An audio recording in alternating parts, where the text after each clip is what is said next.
Hello there. How are you this evening or afternoon, or I guess it really depends on when you're watching this. So, in today's session, I'll be reading you a book, another whole book, and part of the book, and I probably won't maintain this accent. Let us begin. Oh, and let me preface this by saying that I think a lot of nursery rhymes and these stories we tell kids, you know, whether they're playing games like Ring Around the Rosie or you're singing them to sleep, they're all horrible. They're all horrible. I mean, babies falling out of trees. I mean, come on, I have to buy a baby. What's up with that? No, wait, let me, don't do sleep.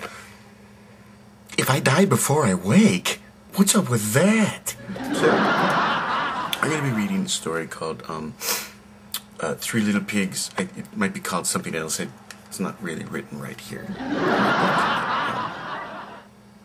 Shall we? So once upon a time, there was 3 little pigs. Okay? And they were basically being stalked by this wolf. Okay. The bacon-loving wolf. Anyway, so check it out. So this wolf is stalking these 3 pigs, and the first pig, they're like trying to run away from the wolf, and they don't know where to go. So they decide to like construct themselves houses to protect themselves from the wolf. Now, what's the wolf doing while they're constructing these houses? I don't know, but you think that while they're like making their houses, he would have just swooped in, you know, and blood everywhere, and bacon. So the first little piggy, and no, he didn't go to market. Well, he did go to market. He went to Home Depot, actually, because he was building himself a house of straw.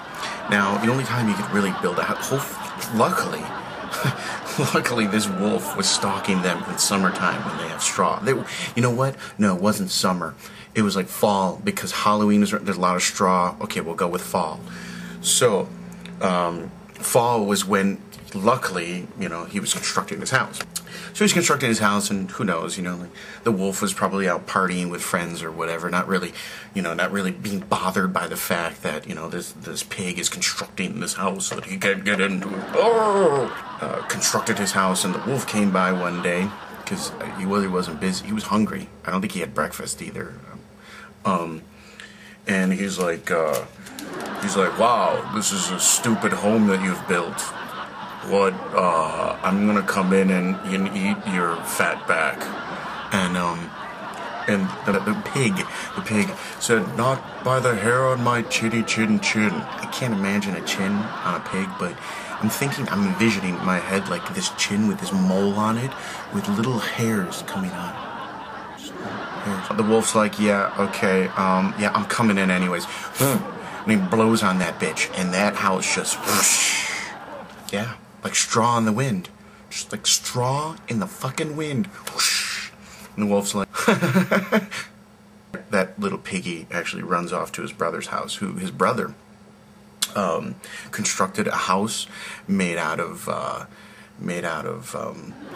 what did he make his house out of? He made his house out of poo?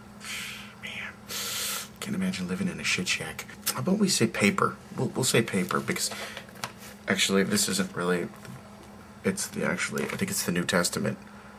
Yeah, this is the New Testament. But it kind of looks like a book that would contain a really scary story for kids, right? So, I'm coming in after your fat back asses, and I want to eat you, and I'm gonna eat you slow. I'm gonna eat you slow. I'm gonna eat you slow. Yeah, this is cheap. Look at the paper came out. Yeah, he blew on that house, and it's gone. You know, this wolf, why does he blow on the houses? Where did he get the idea to blow? I mean, couldn't he just walk through the door and, you know? What's up with that? What are you doing on the weekends, Wolfie? So, and then he goes over to the third house, because they run over there, and he's like, what the fuck? He's a lazy wolf. I guess maybe that's why he blows, is he just, and then, you know. Yeah, there's a joke in there. Back in 1 minute. Okay, I know that wasn't a minute, but whatever. Okay, so check it out.